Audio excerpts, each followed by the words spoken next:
माझी लाडकी बहीण योजनेमध्ये खूप मोठी धक्कादायक बातमी समोर आलेली आहे। आता या लाडक्या बहिणींना योजनेतून बाद करण्यात येणार आहे, त्यांना आता योजनेमधून काढण्यात येणार आहे। आता ही बातमी त्या बहिणींसाठी आहे ज्यांची KYC चुकली आहे किंवा मग ज्या KYC करण्यासाठी राहून गेलेले आहेत किंवा मग ज्यांची KYC झालेली आहे, सक्सेसफुल मेसेज त्यांना दाखवलेला आहे, तरीही त्यांना 2 ते 3 हप्त्यांचे पैसे अजून आलेले नाही आहेत। तर त्या सर्वांसाठी ही जी व्हिडिओ आहे अतिशय महत्त्वाची राहणार आहे, कारण की खूप महत्त्वाची अपडेट सध्या आलेली आहे आणि तुमचं नावसुद्धा या योजनेमधून वगळल्या जाणार आहे। आता काय आहे ही अपडेट, कशाप्रकारे तुमचं नाव वगळल्या जाणार आहे किंवा तुम्ही बाद होऊ शकता, ही सर्व माहिती आजच्या व्हिडिओमध्ये मी तुम्हाला देणार आहे। नमस्कार, मी देवानंद गव्हांदे आणि आपण बघत आहात टेक्निकल मराठाजी।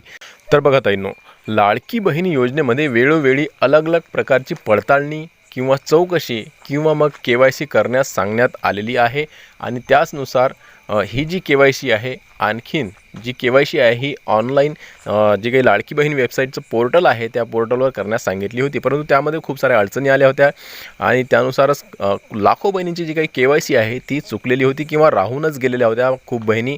आणि काही बहिणींचं जर KYC सक्सेसफुल दाखवली होती, मेसेजसुद्धा आला होता, परंतु त्यांना अजूनही 2 महिन्यांचे पैसे आलेले नाही आहेत, म्हणजेच की नोव्हेंबर, डिसेंबर आणि जानेवारीचा महिना तर कुणालाच आलेला नाही आहे। तर अशा प्रकारे खूप साऱ्या अडचणी आल्यामुळे लाखो बहिणी या KYC पासून वंचित राहिलेल्या आहेत आणि पुन्हा आता ही KYC परत सरकारनं करण्यास सांगितली आहे, परंतु ही जी KYC आहे ही आता वेगळ्या प्रकारानं होणार आहे, वेगळ्या स्वरूपात होणार आहे। आता ही जी KYC होणार आहे ही अंगणवाडी सेविकाताई यांच्याकडून होणार आहे आणि ही जी KYC आहे प्रत्यक्ष पडताळणी यानुसार होणार आहे। आता प्रत्यक्ष पडताळणी म्हणजेच की घरोघरी जाऊन अंगणवाडी सेविका त्यांची चौकशी करणार किंवा मग सरकारनं आदेश असे दिलेले आहेत की तुम्हाला स्वतः अंगणवाडी केंद्रामध्ये जाऊन अंगणवाडी सेविकाताई यांना भेटून त्यांना कागदपत्रे देऊन आणि अर्ज देऊन तुम्हाला ही जी की पडताळणी आहे ही करावी लागणार आहे। आता यामध्ये काय असणार आहे, तुमचा उत्पन्नाचा दाखला, त्याचबरोबर तुमच्या घरी कोणी नोकर जे काही आहे सरकारी नोकरीवर नाही आहेत, त्याचबरोबर तुमच्या घरी उत्पन्न जे काय आहे 2.5 लाखाच्या वर नाही आहे, तुमच्या घरी 4 चाकी गाडी नाही, अशा प्रकारचे निकष आहेत। कारण की जे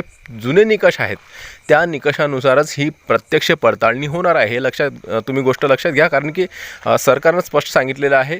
आता ऑनलाईन जी काही KYC आहे ती होणार नाही आहे आणि कोणाच्याही मोबाईलवरून ही KYC होणार नाही किंवा नेट कॅफेवरून किंवा CSC केंद्रावरून, सेतू केंद्रावरून ही ऑनलाईन जी काही KYC आहे होणार नाही आहे, प्रत्यक्ष पडताळणीनुसार तुमची KYC होणार आहे। आता अंगणवाडी सेविका ते तुमच्या घरी येऊ शकतात किंवा मग तुम्हाला सुद्धा तिथं जावं लागेल आणि त्यांना तुमचं काही KYC राहिलेली आहे ते त्यांना सांगून अर्ज देऊन तुम्हाला KYC करून घ्यावी लागणार आहे, प्रत्यक्ष पडताळणी करून घ्यावी लागणार आहे।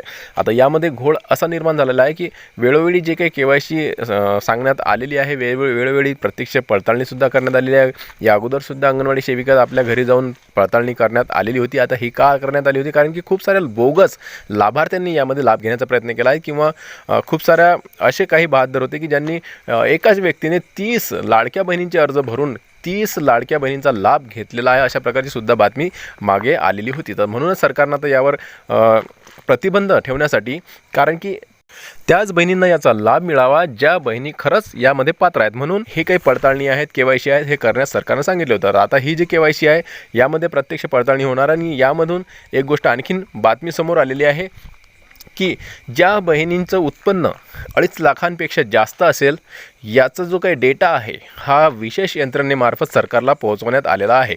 आता हा जो काही डेटा आहे हा कोण पाठवणार आहे, कशा प्रकारे पाठवणार आहे, हे सुद्धा मी तुम्हाला सांगून देतो। तर बघा, लाडक्या बहीण योजनेमध्ये जे काही निकष आहेत त्यामध्ये एक निकष आहे की तुमचं जे काही उत्पन्न आहे हे 2.5 लाखाच्या वर नसलं पाहिजे, म्हणजेच की 2.5 लाखाच्या कमी तुमचं उत्पन्न असेल तरच तुम्हाला लाडकी बहीण योजनेचा लाभ मिळणार आहे।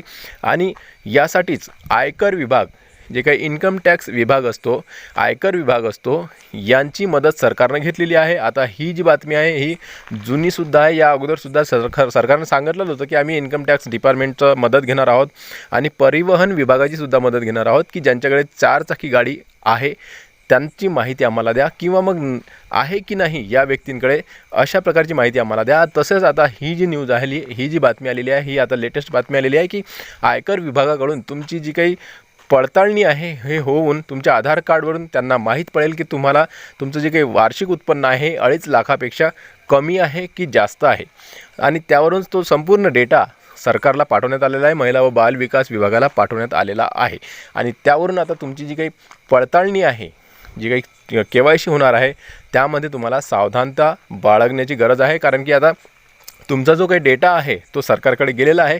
ज्यांच्या 2.5 लाखापेक्षा जास्त उत्पन्न असेल त्यांना रिजेक्ट केल्या जाणार आहे, या लाडकी बहीण योजनेमधून बाद केल्या जाणार आहे, अशा प्रकारची माहिती समोर आलेली आहे.